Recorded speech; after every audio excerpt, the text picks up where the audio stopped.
Hello friends, हम लोग के मैप्स के बारे में डिस्कस कर रहे थे। अभी तक हमने 2x2 के मैप डिस्कस किया है। आज हम 2x3 और 4x4 के मैप भी डिस्कस करेंगे। उससे पहले हमने जो अभी तक पढ़ा है उसको थोड़ा रिवाइज कर लेते हैं। तो देखिए, ये बेसिक सिंप्लीफिकेशन टेक्निक्स है।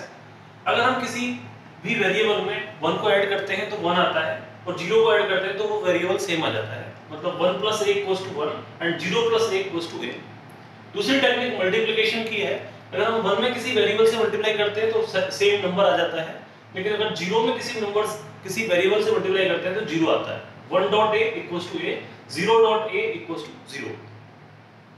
फिर है कि अगर हम एक वेरिएबल को उसके इन्वर्जन से प्लस करते हैं या मल्टीप्लिकेशन करते हैं, मतलब एक वेरिएबल a है और एक a' है, अगर a + a' करते हैं तो 1 आता है, और a.a' करते हैं तो 0 आता है।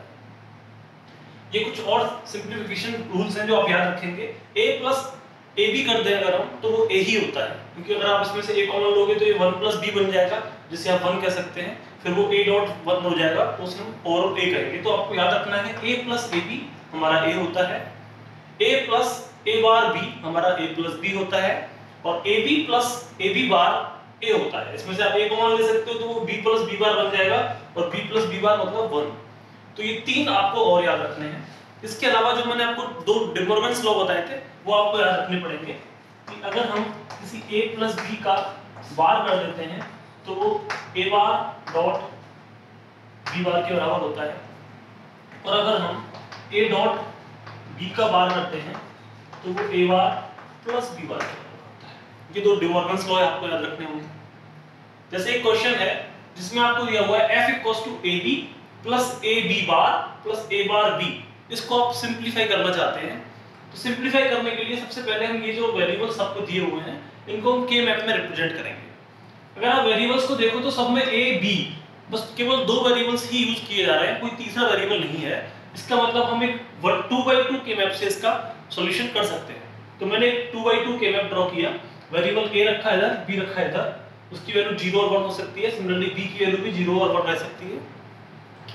AB का मतलब यहाँ पर A 1 है और B भी 1 है, तो 1 1, तो 1 1 वाला कॉलम मेरा ये है, तो इसलिए मैंने इसको यहाँ पे इंडिकेट कर दिया। ये पॉइंट इंडिकेट करता है AB को।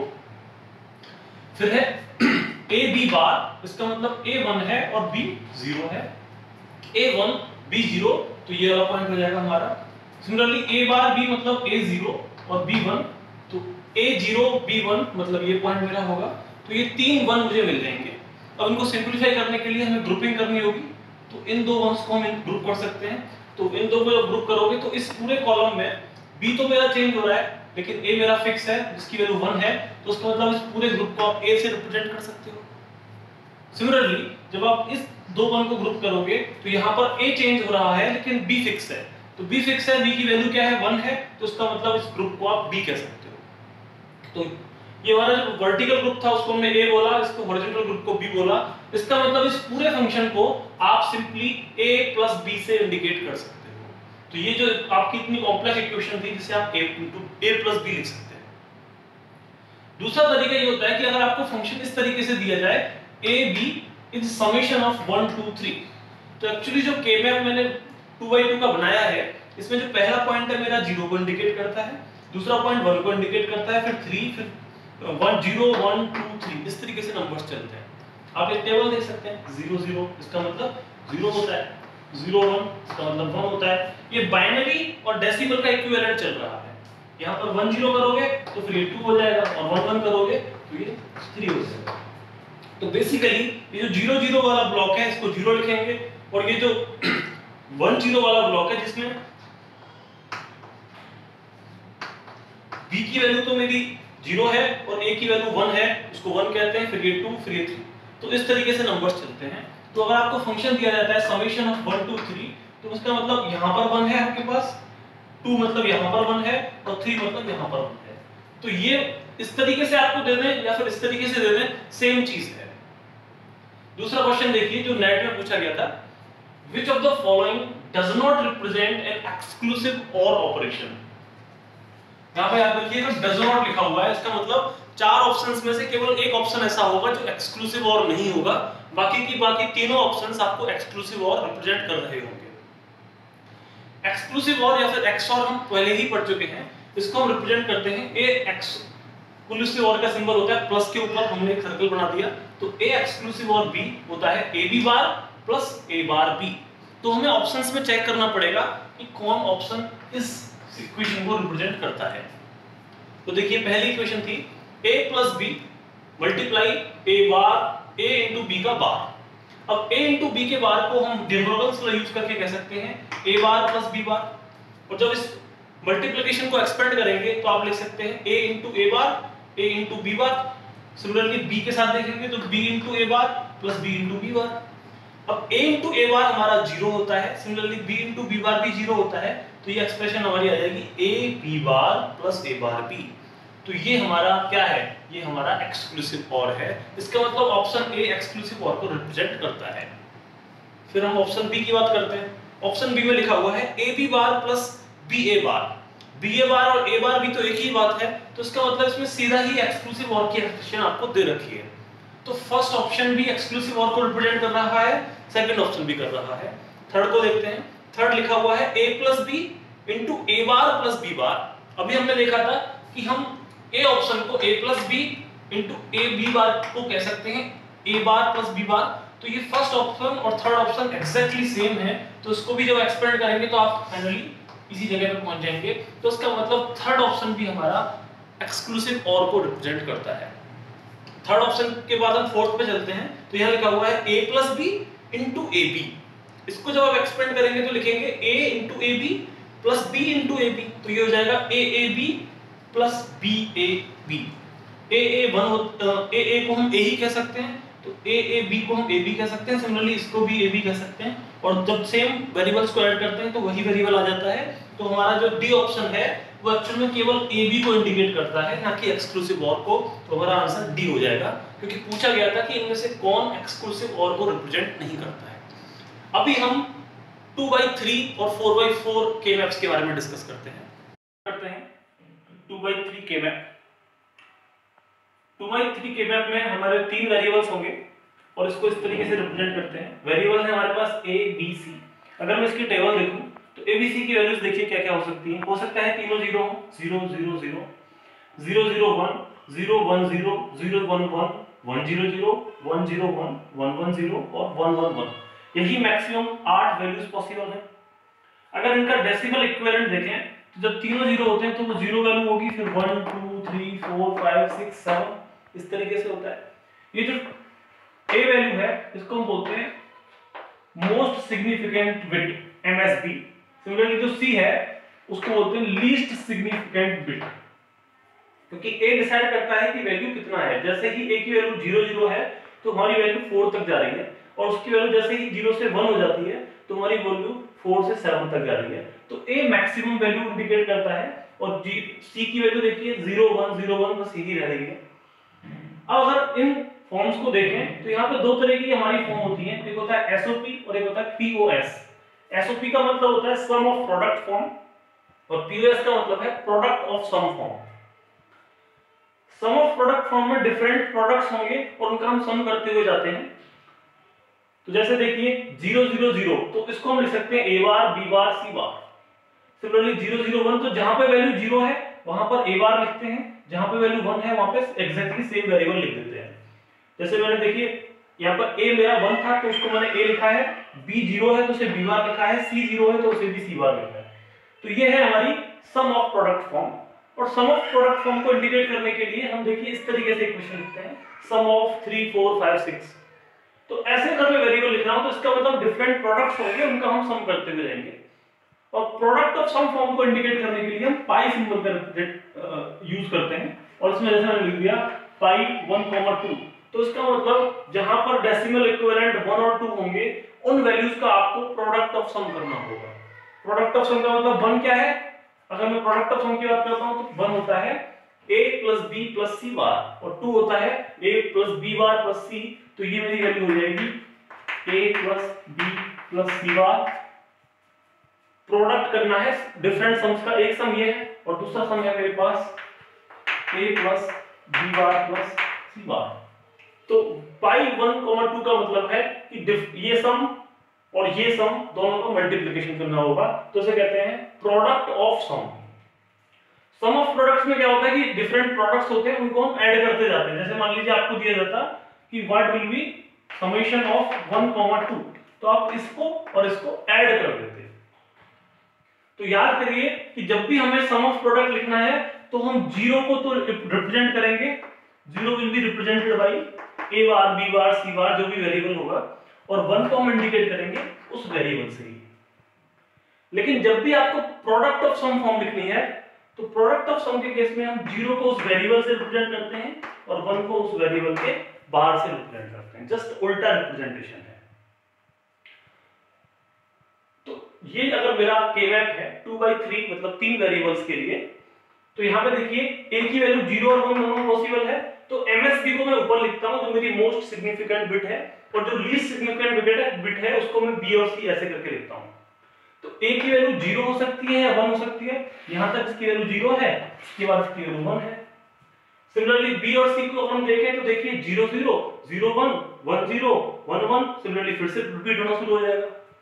तो MSB की 0 वैल्यू के लिए ये 0 0 0 1 1 1 1 0, फिर 1 के लिए भी इसी तरीके से चलेगा 0 0 0 1 1 1 1 0। यहाँ पर याद करने वाला तरीका ये है कि देखिए 0 0 0 1 के बाद ये 1 0 ना आके पहले 1 1 आता है, फिर बाद में 1 0 आता है। अब देखिए अगर मैं नंबर्स को रिप्रेजेंट करना चाहता हूं इसमें, तो डेसिमल इक्विवेलेंट्स क्या होंगे, यहाँ पे मेरा 0 आएगा, फिर 1 आएगा, फिर इसको छोड़ के 2 यहाँ पे आएगा, फिर 3 यहाँ पे आएगा, फिर 4 5, फिर 6, फिर 7। इस तरीके से हम नंबर्स को रिप्रेजेंट करते हैं। जैसे देखिए ये क्वेश्चन था हमारे पास, इसमें दिया हुआ है f = समेशन 3 4 6 7। तो अगर मैं इसको k मैप में इंडिकेट करना चाहूंगा तो देखिए 3 कहां पे आएगा मेरा, ये 0 होता है, ये 1 होता है, ये 2 होता है, ये 3 होता है, तो मैंने यहाँ पे 1 कर दिया क्योंकि 3 लिखा हुआ है। फिर 4 मेरा यहाँ पे होता है तो मैंने इसको भी 1 कर दिया। फिर 5 होता है, फिर 6 होता है, इसमें 6 लिखा हुआ है तो 6 को 1 किया, इसके बाद 7। तो 0 1 2 3 4 5 6 7। तो जो जो नंबर्स आपको दिए गए थे वो सब आपने 1 कर दिए, और इसका मतलब बाकी के जो नंबर्स हैं वो सब आपके 0 हैं। तो ये तो है किसी भी 2/3 के मैप को कैसे हम उनमें नंबर्स को फिल करते हैं। अब यहाँ पे ग्रुपिंग कैसे की जाएगी उसके लिए देखिए ये हम सीक्वेंस यूज कर सकते हैं। ये हमारा एक 0 1 मान सकते हैं आप इसको, एक 2/3 के मैप है। तो आप यहाँ पे देखिए ऐसे कॉलम वाइज ग्रुपिंग कर सकते हो, पूरा की पूरा एक कॉलम आप ले लो, पूरा की पूरा दूसरा कॉलम आप ले लो। कॉलम में भी हो सकता है आपके 4 एलिमेंट्स पूरे लो, या फिर 3 ले लो या 2 ले लो अपने रिक्वायरमेंट के हिसाब से। तो आप इस तरीके से ग्रुपिंग कर सकते हो। रो वाइज भी आप ग्रुपिंग कर सकते हो, जैसे कि हम 2/2 में भी कर रहे थे। इन 2 एलिमेंट्स का एक ग्रुप बन सकता है, इन 2 का, इन 2 का, इन 2 का। तो ये 2 के ग्रुप हैं। फिर आप 4 के ग्रुप बना सकते हो कि ये 4 एलिमेंट्स का ग्रुप बन गया, इन 4 एलिमेंट्स का ग्रुप बन गया, इन 4 एलिमेंट्स का बन गया। 4 का ऐसे भी बना सकते हो कि ऊपर के 2 ले लिए आपने, नीचे के भी 2 ले लिए, तो ये भी एक 4x4 ग्रुप होता है। 2x2 का ग्रुप इस तरीके से भी बन सकता है, आपने ऊपर का लिया और ये लास्ट वाला ले लिया, मतलब लास्ट के 2 या फिर इधर लास्ट के 2। तो इस तरीके से डिफरेंट कॉम्बिनेशंस ऑफ ग्रुपिंग हो सकती है।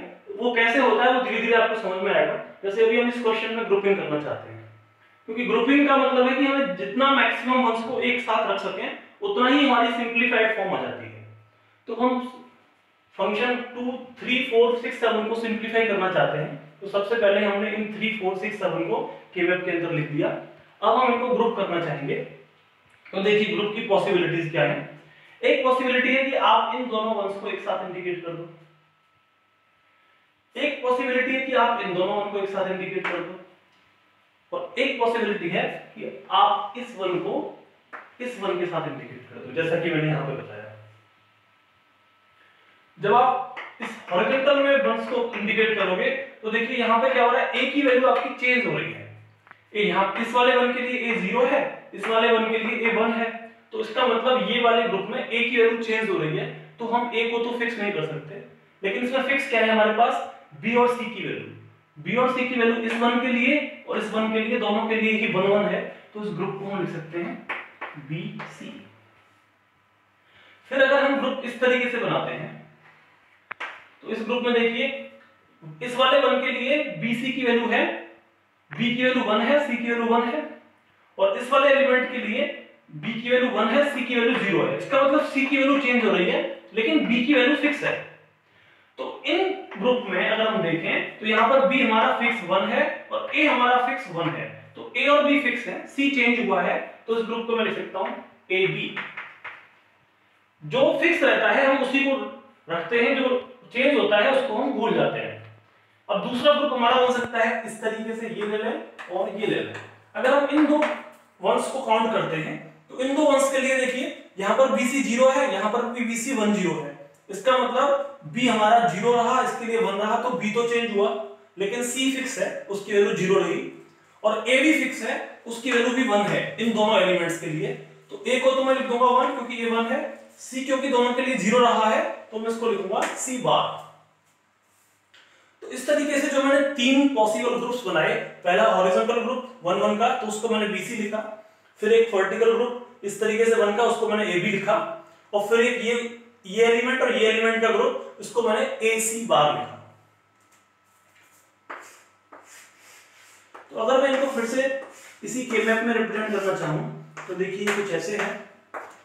तो जब मैंने ये ग्रुप लिया तो उसमें मेरा 1 आया, और जब मैंने ये ग्रुप लिया तो ये 1 फिर से आया। तो हम क्या कर रहे हैं, इस 1 को, ये जो 1 है इसको डुप्लीकेट कर रहे हैं, इसको 2 बार यूज कर रहे हैं। हम चाहते हैं कि डुप्लीकेसी हमारी खत्म हो जाए, क्योंकि हम डुप्लीकेट अगर एलिमेंट्स रखेंगे तो उनका जो रिप्रेजेंटेशन है वो एक्स्ट्रा आ जाएगा और हमारी जो फॉर्म है वो सिंपलीफाइड नहीं रह पाएगी। तो क्योंकि इस ग्रुप के लेने की वजह से ये एलिमेंट एक रिडंडेंट बन रहा है, दोबारा से आ रहा है, तो हम इस ग्रुप को इग्नोर कर सकते हैं। तो इस ग्रुप को इग्नोर करेंगे तो हम केवल इसको रखेंगे और इसको रखेंगे। तो इस तरीके से एक हमारा हॉरिजॉन्टल ग्रुप ऐसे हो गया और एक वर्टिकल ग्रुप ऐसे हो गया, और हमारे जितने भी वंस थे सारे काउंट हो गए। तो हम सिंपली इसको रिप्रेजेंट कर सकते हैं BC, जो इसको रिप्रेजेंट करता है, और A बार AC बार जो हमारे इन दोनों को रिप्रेजेंट करता है, इसको हम इग्नोर कर रहे हैं क्योंकि रिडंडेंटी की वजह से। तो हमारा जो फंक्शन f है उसको आप सिंपली लिख सकते हो BC प्लस AC बार, क्योंकि हमारी हो जाएगी सिंपलीफाइड फॉर्म। फ्रेंड्स, हमने देखा कि इस तरीके से हम 2x3 के मैप बना सकते हैं जिसमें 3 वेरिएबल्स इंक्लूड होते हैं, ABC जिसमें 3 वेरिएबल्स थे। अभी हम देखेंगे कि कैसे हम सम ऑफ प्रोडक्ट फॉर्म और प्रोडक्ट ऑफ सम फॉर्म को आपस में इंटरचेंज कर सकते हैं। फिर आगे हम देखेंगे कि कैसे 4x4 के मैप होता है। फिर हम बाकी के जो प्रीवियस ईयर के हमारे नेट जेम वेरियस एग्जाम्स के क्वेश्चंस हैं उनको डिस्कस करेंगे। अभी के लिए हमारा इतना ही है। आप हमारी वीडियो को लाइक कीजिए, शेयर कीजिए और इस चैनल को सब्सक्राइब कीजिए।